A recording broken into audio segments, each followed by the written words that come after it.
Est-ce qu'on peut chanter seulement ensemble? On peut chanter ensemble? Oh, tukuyimba kono, tokoyembe la mokonze. Alléluia, alléluia, alléluia, Yesu. Nakokunda ngana yeo, nakosekwa ngana Yesu lelo. Alléluia, alléluia, alléluia, Yesu. Tokolela kono, tokoyembe la mokonze. Alléluia, alléluia, Yesu. Soki toluki na mai. Alléluia, alléluia, Yesu. Sokito luki na samba, yende nzete na bomoyepa. Alléluia, alléluia, Yesu.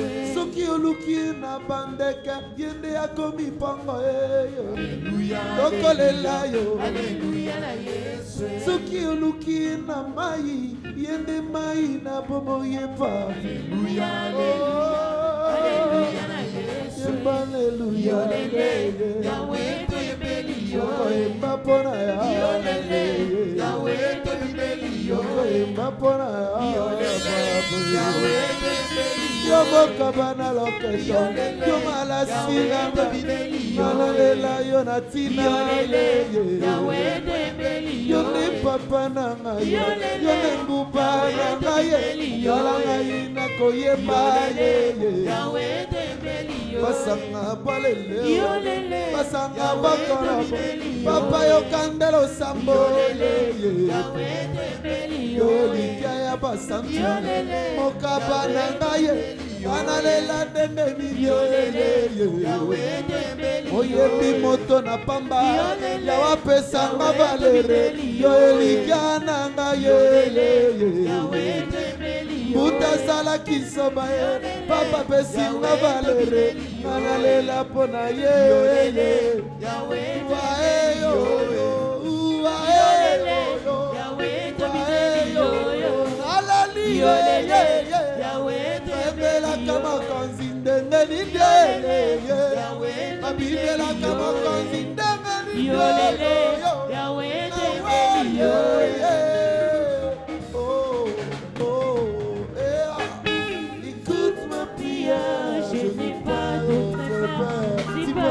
Éternel des armées, écoute ma prière, je n'ai pas d'autre père, si pas toi, éternel des armées. Papa est Yahweh, Papa est Yahweh, ça la paix si là-haut. Aïe, Papa est Yahweh, Bembela kama kanzi ndende video. Yahweh na kwema. Bidela kama kanzi ndende video. Yahweh na kwema.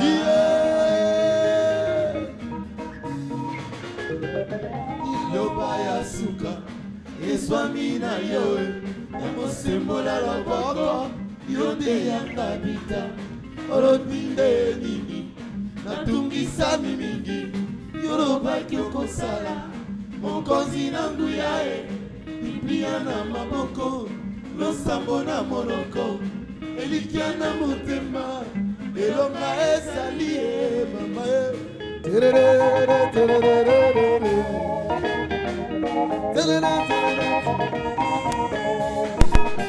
Mosala ya koyemba na pona, koyemba na nzembo po yosala.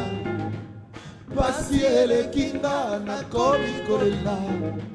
Loba na yo, kita yo bongola. Bangutama emisona. Momikisi ya mabota kosi na yuda.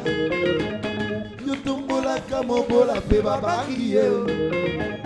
Tu élevais les cimbres, tu confonds les oreillers. Qu'il est faible dit, je suis fort. Que le pauvre dit, je suis riche.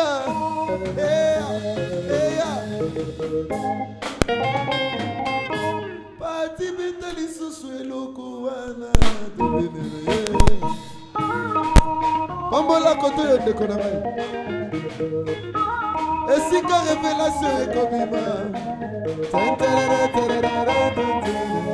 Mosala ya koyemba na pona Koyemba na nzembo po yosala Pasi elekinga na komi kolela Loba na yo kita yo bongola Pangusama emiso nanga Mobikisi ya mabota kosi na yuda Motombola kamobola pe babangi yeo Tu élèves les humbles, tu confonds les orgueilleux Que les faibles disent je suis fort Que les pauvres disent je suis riche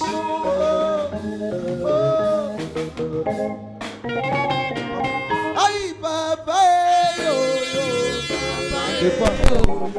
Fais pas ton niveau balançons le main Aïe papa Papa yo Zala pesi la Papa yo Bitumba pesi la Papa yo Chuchu betali ndanda Ibela ye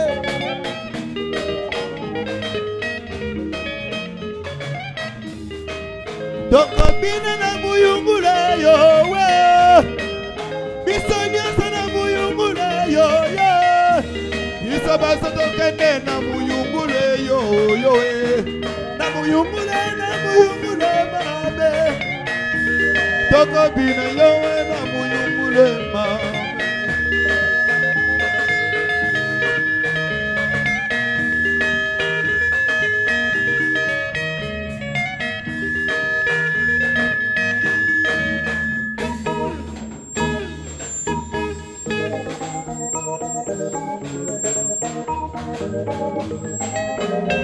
Toko elevé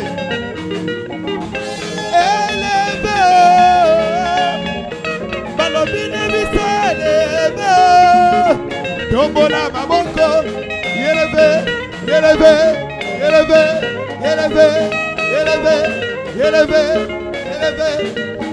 Teti amame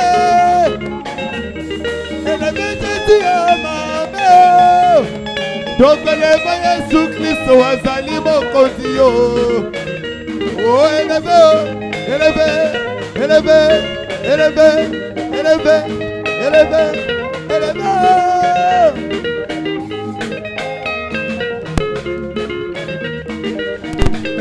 Nalela nanye Suka na wapi Nakende wapi Nabina na nanye Soki obina wate Bina kawapi Anga ye Nalela kiminge Pasi na montema Masia akosala Nikambo na nzambe Silase ya mbali kambo Pasie Nakoki manananye Okili mobimba bamoni nga se yuma ye Nalela na nanye Otile mama Yo Ah mama yeah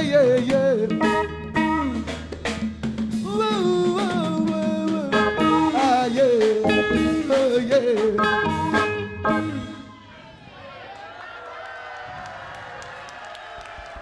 Nakenda wapie Nakimana nani Yesu solution ya bomo ina ngai Nikambo na kosenga na bomo ina ngai Pesa ngai nyoso Nazanga bolimo te Sunga ngai Nzambe Yo wanga Yonde Nzambe na maluta Yonde Nzambe o Nzambe na biso Yo Ah mama yeah Whoa Ah yeah oh yeah Yesue papa ya baba, Yesue kita usana, Yesue papa ya baba, Yesue kita usana. Talabana bakomi ko papa, talabana ba.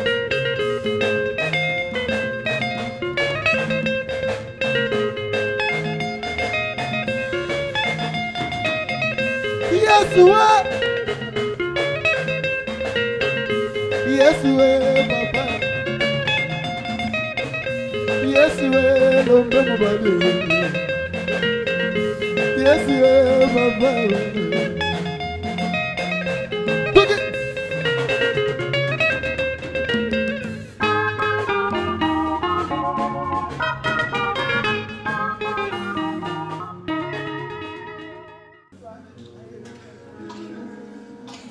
Gloire à Dieu. Toute la semaine, nous avions parlé sur l'impact de la révélation. Et nous avons compris que la révélation, c'est la clé de l'église de 7e âge. La révélation, c'est la clé de l'église du temps de la fin. Et je vous ai dit que dans la révélation, premièrement, on a besoin de se rencontrer avec la personne qui est révélée. Et la personne révélée, ce qui veut dire Dieu en chair, c'est la personne de Jésus-Christ. Amen. Et nous voulons marcher avec Dieu, non pas parce que dans le catéchisme, on nous a appris que Jésus-Christ a marché à Capernaum, Jésus-Christ est né dans ces lieux, je ne sais pas moi, mais aujourd'hui, nous voulons l'expérimenter individuellement dans notre vie. Et comme Christ est maintenant révélé dans sa propre parole, et hier je vous ai expliqué le mystère des Écritures, et tout le monde était content d'entendre des choses qui dépassaient l'intelligence. Dieu se cache, mais on le trouve où? Hier, je vous ai dit, Dieu se trouve dans l'arbre. Depuis le commencement, Dieu a travaillé avec l'arbre. Les jours où Adam et Ève avaient péché, Dieu dit aux anges, empêchez-les de ne plus entrer afin de ne plus toucher à l'arbre de vie. Et pour que Dieu commence à sauver, Dieu devait toujours utiliser l'arbre. Et hier, je vous ai fait comprendre que dans cet arbre, Dieu commence la révélation par un homme qui s'appelait tirer des eaux. Moïse, son nom veut dire tirer des eaux. L'eau, c'est la parole. Tirer de la parole, tirer de la présence de Dieu, tirer sous l'onction de Dieu, afin d'apporter à l'humanité la vie. Or, l'humanité de cette époque-là n'était pas l'humanité d'aujourd'hui. Car quand on parlait de l'humanité à l'époque, on ne parlait que d'Israël comme le peuple de Dieu. Il est venu, il a travaillé, mais nous avons essayé un peu de comprendre. Mais comment est-ce que cet homme n'a pas vécu au temps d'Adam et Ève et il pouvait être capable d'expliquer la création, capable d'expliquer tout ce qui s'est passé dans les jardins. Et en bref, nous avons compris que c'est par l'esprit de révélation. Maintenant, vous avez connu Christ, c'est bien. Mais Jésus a dit ceci. Il est avantageux que je m'en aille. Et je vous enverrai le Saint-Esprit. Quand le Saint-Esprit viendra, il viendra me glorifier. Et dans l'arbre, Dieu avait compris que l'arbre seul ne pouvait pas suffire. Or, l'arbre, c'est l'image de la malédiction.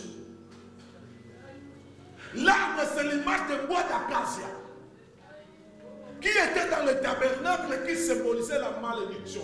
C'est pourquoi en Israël, tout voleur était crucifié au bois. Et le bois était l'image de la malédiction. Et la Bible déclare, maudit soit celui qui est pendu au bois. Et Christ devait se faire malédiction. Moïse, l'homme de révélation, a rencontré l'arbre. Mais la chose la plus importante, on nous dit ceci. Cet arbre portait le feu et cet arbre ne se consumait pas. Et à l'intérieur, il y eut une voix qui se fit entendre. Et je voudrais dire que la révélation, c'est la voix qui se cache à l'intérieur de l'arbre et du feu. Alors ce matin, je parlerai du feu. Je n'ai pas beaucoup de temps pour bien voir la prédication d'hier, chercher la cassette. Parce que nous voulons évoluer. Nous avons parlé du mystère de l'arbre. Nous avons découvert que la croix a été depuis les jardins. Et Christ est passé par là. Mais avant qu'il passe par le bois, on nous dit, même dans le tabernacle, Dieu faisait descendre le feu du ciel. Le feu était toujours important. Et comme Dieu ne pouvait pas travailler sans bois et sans feu, dans notre époque, Jésus est passé par le bois qui est la croix. Maintenant, dans son langage, qu'est-ce qu'il disait? Tout ce que vous voyez me faire, je le fais par mon Père. Et il est avantageux que je m'en aille et je vous enverrai un autre consolateur, le Saint-Esprit. Et le feu qui était sur l'arbre, c'était le Saint-Esprit dans la manifestation. Qu'est-ce que cela veut dire? Le Saint-Esprit dans la manifestation, c'est l'onction divine. Le feu était sur l'arbre. L'arbre ne se consumait pas. Je t'ai amené à comprendre que l'arbre, c'est ta vie. Parce que Jésus a dit, moi je suis le bois et j'ai la vie en moi. Vous voulez des bois secs, l'image de l'arbre. Et on devait attacher Jésus avec le bois sur la croix. Or, c'était le mariage entre bois et bois. Le bois qui était derrière, c'était l'image de l'église. Et lorsque Jésus était percé, le bois sec était derrière. Pendant que l'eau sortait, le bois sec était mouillé. Et pendant que Jésus était en train de crier, il y a des mystères qui s'est passé. Et lorsqu'il a accompli toute la mission, ce qui veut dire, il a transmis toute la potentialité divine dans l'arbre qui était derrière le bois. Jésus dira maintenant, Père, tout est accompli. Amen. Et dans cet accomplissement maintenant, il faudra que cette onction-là, cet esprit puisse se manifester. Parce que lui, il est monté sur le bois, mais il avait dit ceci. Ne vous déplacez pas. Acte 1, 8. Je vous enverrai le Saint-Esprit. Quand le Saint-Esprit surviendra sur vous, vous serez mes témoins. Le Saint-Esprit est venu et il avait répandu le feu sur la tête de chacun.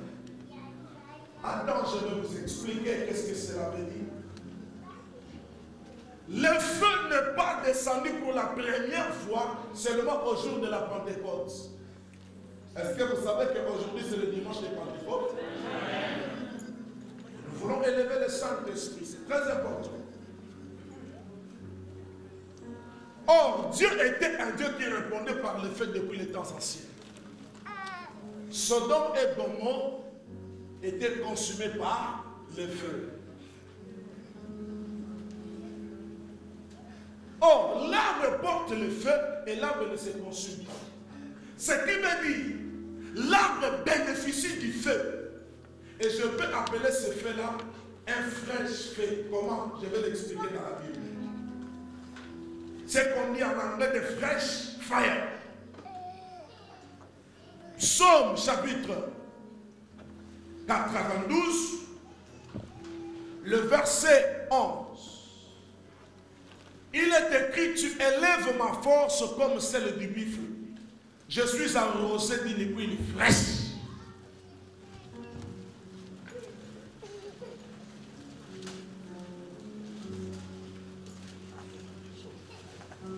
Tu pointes d'huile, ma tête, David a dit dans Psaume 23, et ma coupe déborde. Et ici on dit ceci, tu élèves ma force comme celle du buffle, je suis arrosé d'une huile fraîche. 12. Mes regards s'arrêtent sur mes détracteurs et mes oreilles entendent ceux qui se disent méchamment contre moi. Écoutez, Église, je suis déjà à la fin. Parce qu'aujourd'hui, vous n'êtes pas venu beaucoup écouter, mais expérimenter Dieu. Amen. Amen. Je vous ai enseigné pendant toute la semaine. Mais je vais vous faire voir seulement que c'est très important, si tu as le bois, de posséder le feu sur toi. L'arbre que Moïse avait vu était sans valeur, aussi longtemps que le feu n'était pas sur l'arbre. Et Moïse avait l'habitude de passer là chaque jour. Mais cet arbre est devenu un phénomène extraordinaire lorsque le feu était venu reposer sur l'arbre. L'homme est limité sans le Saint-Esprit. L'homme ne peut pas élargir ses limites sans le Saint-Esprit. Et l'Esprit de Dieu vient te oindre. L'Esprit de Dieu vient te donner la capacité surnaturelle d'accomplir des choses que l'homme ne peut pas réaliser. Dieu savait que Pharaon était fort. C'est pourquoi il devait se manifester à Moïse par le feu. Écoutez bien aimé, on nous dit le feu ne consumait pas l'arbre. Mais le même feu, quand Moïse est allé en Égypte, ce feu avait consumé les Égyptiens. Ça vous le savez? Amen. Alors nous devons comprendre maintenant que nous, Dieu nous donne l'onction afin de changer toute situation dans nos familles, de changer toute situation dans le pays, de changer toute situation dans notre entourage et partout où nous sommes. Voulez-vous dire Amen? Amen. Voulez-vous dire Amen? Amen. Le mystère de la croix s'est déjà réalisé en toi. Mais maintenant, tu dois comprendre que l'onction est très importante. Et pendant que je parle de l'onction, tu sentiras le Seigneur te remplir là où tu es. Et ta vie va changer. Jésus-Christ est le bois. Il vient dans son époque, dans Luc chapitre 4.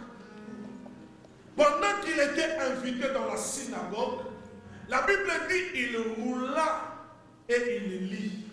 Ce qui a été dit, l'Esprit du Seigneur est sur moi, car l'Éternel m'a. Est-ce que vous comprenez? Le feu était sur l'arbre. Écoutez-moi votre attention. Le feu était au-dessus de l'arbre, vrai ou faux? Et Jésus est venu. Je vous le dis, premièrement, l'arbre c'est l'homme. Jésus devait devenir un homme afin de mourir à la place de l'homme pour que l'homme puisse devenir comme Dieu. Et maintenant dans la synagogue, il lisait et dit, l'Esprit du Seigneur est sur moi, car l'Éternel m'a oint. Et je vous dirai aujourd'hui que le mot Christ veut dire onction. C'est un mot hébraïque qui veut dire Christos, l'huile, l'onction. Et dans le verset que nous venons de lire, la Bible dit, tu me donnes la force comme celle du buffle. Et je suis arrosé d'une huile fraîche. Le feu doit consumer quelque chose. Le feu doit faire des scandales. Mais ce jour-là, le feu que Moïse avait fait n'avait pas fait de scandale sur l'arbre. Est-ce que vous comprenez?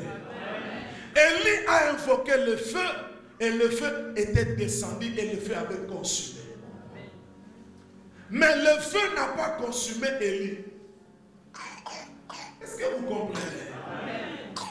Ce qui veut dire, la personne de Christ qui s'appelle onction et nous nous appelons chrétiens, ce qui veut dire comme Christ. Et dans le temps où nous sommes, Nous devons comprendre que le bois qui est l'homme fait chair. Est-ce que vous comprenez? La parole fait chair devenue homme. L'image de la parole révélée, ça ne s'arrête pas là. Mais nous devons ajouter quelque chose. Et ce que nous pouvons ajouter doit être seulement le surnaturel. Parce que le diable a existé avant que l'homme puisse exister. Amen. Amen. Je vais vous parler de l'existence du diable dans Genèse chapitre 1. La Bible dit, Dieu est en train de créer. Dieu créa les cieux et la terre. Est-ce que vous comprenez? Dieu créa les cieux et la terre. Il s'arrête là. Mais directement, on nous dit, soudain, les ténèbres se présenta. La Bible a des langages prophétiques. Quand tu lis ténèbres, ça voulait symboliser une personne. Amen. Amen. Je vais vous expliquer. Dieu créa les cieux et la terre. Et on commence à nous expliquer seulement lorsque la terre était créée. Mais on ne nous a jamais expliqué comment est-ce que les cieux ont été créés. Dieu créa les cieux et la terre. On met les cieux à côté directement, on commence à expliquer ce fut le premier jour sur la terre. Le premier jour de la terre n'est pas le premier jour du ciel.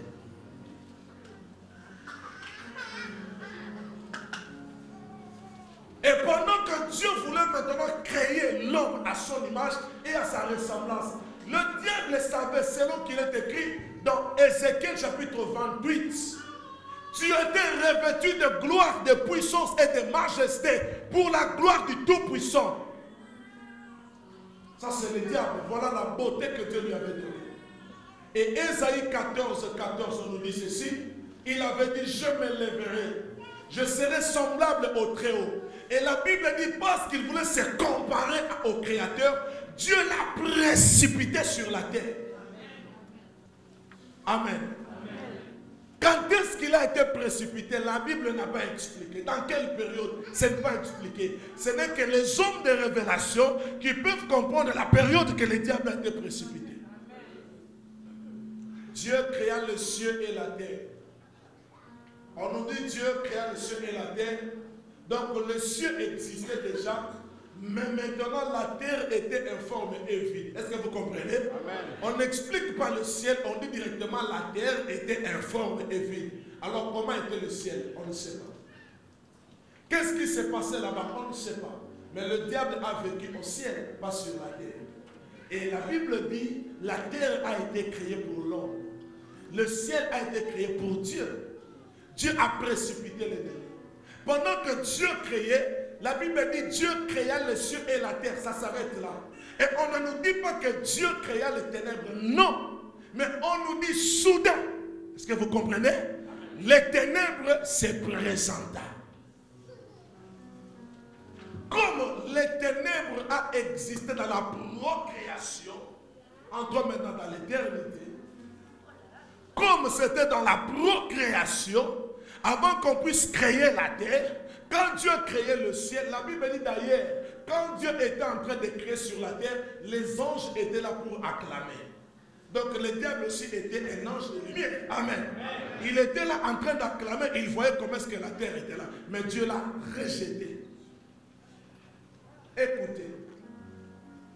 Alors Dieu dit, comme ce qui est de la procréation a la force, à l'influence, plus que ce qui est dans la création, il faudrait que quelque chose quitte aussi dans la procréation pour venir effacer ce qui vient intervenir dans la création comme obstacle. Amen. Alors Dieu appela maintenant la lumière. La Bible dit Dieu ne créa pas, mais Dieu dit. Ce qui veut dire ténèbres, comme toi tu veux de la procréation, il faut que j'appelle aussi une force qui est plus que toi, qui viendra aussi de la procréation, la lumière. Il dit que la lumière soit, et la lumière fut. Directement les ténèbres étaient disparues. Or Jésus est venu pendant qu'il prêchait, il a dit cela par révélation, mais les gens n'ont pas compris. Il dit je suis la lumière du monde. celui qui me suit ne marchera plus dans les ténèbres. C'est l'explication de ce verset-là dans Genèse. Est-ce que vous avez compris? Je suis la lumière de quoi? Du monde. Parce que dans le monde, la Bible dit, les ténèbres couvraient toutes les abîmes. Ce qui veut dire, la présence satanique était sur la terre. Parce qu'il était déjà rejeté. Et je vous dirais que la rébellion a été faite au ciel à plusieurs reprises. Alléluia. Amen. Même quand on nous dit qu'il y avait des anges qui ont quitté le ciel pour venir se marier sur la terre, ils ont porté le corps. Avant que le corps puisse exister, les anges ne pouvaient pas porter le corps. Ils devaient d'abord voir le corps sur la terre, afin qu'ils puissent entrer pour utiliser le corps. Est-ce que vous comprenez? Amen. Et ça, c'était une autre fois encore. Lorsqu'il voulait rentrer, Dieu dit, ne rentre plus. La deuxième rébellion. Ce n'est que l'Esprit de Dieu qui te fera comprendre ces choses. Et maintenant, Dieu dit que la lumière soit et la lumière fut. Jésus dit, je suis la lumière du monde. Celui qui me suit ne marche plus dans les ténèbres. Et quand la lumière a intervenu, Dieu a continué à créer. Et maintenant, pendant que le diable était là, on nous dit, le Saint-Esprit se mouvait au-dessus de eux. Et dans le livre d'Apocalypse, on nous dit, l'Esprit et l'épouse dit, viens Seigneur. Comme Jésus est révélé dans sa parole, nous voyons maintenant la manifestation par sa naissance. Avant de naître, l'ange dit, l'Esprit de Dieu te couvrira. Est-ce que vous comprenez? Il y a des gens qui pensaient que c'était une promesse qui devait s'accomplir. Or, l'image du bois que Moïse avait vu, l'arbre était là et le feu avait couvert l'arbre. L'ange a voulu seulement dire, comme l'arbre a été couvert par le feu, l'arbre qui était aussi l'image de Marie à son temps, il dit, l'Esprit te couvrira et tu enfanteras un fils. Amen. Amen. Et Jésus est né par la vertu du Saint-Esprit. Et la Bible dit, pendant qu'il marchait, il faisait tout par l'Esprit. Et le jour où il avait lu l'écriture qui disait, l'Esprit du Seigneur est sur moi, car il m'a oint. À la fin, il dit, c'est aujourd'hui que s'accomplit cette écriture. Et aujourd'hui, Dieu veut accomplir cette écriture dans ta vie. Actes chapitre 10, verset 38. La Bible dit, vous savez comment Dieu a oint Jésus-Christ de force et du Saint-Esprit. Partout où il allait, il faisait le bien aux gens. Voilà l'importance de l'onction du Saint-Esprit dans la vie de l'homme. L'onction qui est la capacité surnaturelle d'accomplir les choses que l'intelligence ne peut pas accomplir. Sa manière de prêcher était différente. Et pendant qu'il parlait, les gens disaient, jamais l'homme n'a parlé comme cet homme.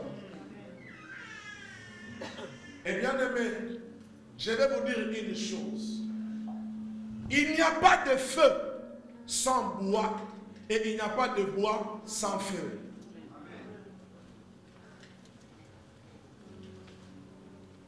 Le bois, la parole. L'onction marche de pair avec la parole. Et maintenant vous avez la parole. Si l'esprit ne vient pas oindre cette parole n'aura pas d'efficacité. C'est comme tout le monde lit la Bible. Mais tout le monde n'expérimente pas la Bible. Et nous avons besoin de l'onction de Dieu. Et dans le temps où nous sommes, sachez que la vie est très difficile. Le diable est en colère, il cherche à détruire le foyer et les familles. ce n'est que le feu qui doit être sur l'arbre qui est ta famille, l'arbre. Le feu doit être sur toi. La présence de l'esprit doit dominer sur le foyer. La présence de l'esprit doit dominer sur ta personne pour que le diable ne puisse pas saisir ta vie. Amen. C'est pourquoi, ce matin, nous n'avons pas beaucoup de choses à expliquer. Nous voulons seulement que nous soyons l'arbre qui est revêtu du feu. Jésus lui-même a respecté les principes. Il faisait le ministère avec onction. Un ministère sans onction n'est pas un ministère. L'onction va t'amener à un niveau élevé.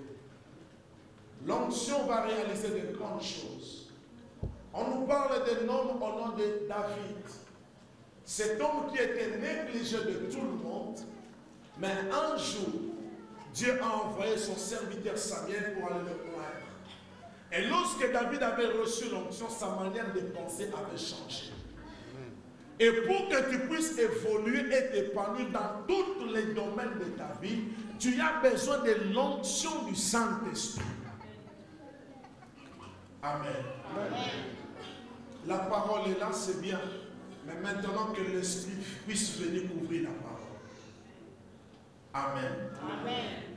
Amen. Amen. Nous avons besoin de l'Esprit dans chaque chose. Mon frère, même dans ce travail que vous êtes en train de faire, si l'Esprit de Dieu vient se reposer dans ce travail, vous verrez la réussite. Ne pensez pas que pour réussir, vous devez faire plusieurs affaires. Non. Si l'onction du Saint-Esprit descend dans ce que vous êtes en train de faire, même si c'est une seule, ça va étonner toute votre vie parce que l'onction est venue reposer. Amen. Dans le temps où nous sommes, le diable a peur de ceux qui ont l'onction. Le diable ne peut pas craindre ta taille. Le diable ne peut pas craindre ta manière de parler. Mais c'est l'onction du Saint-Esprit en toi qui fera fuir l'ennemi. Amen. Amen. Amen. Gloire à Dieu. Je m'arrête là. On acclame la parole.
paralysie est disparu et il est complètement libre.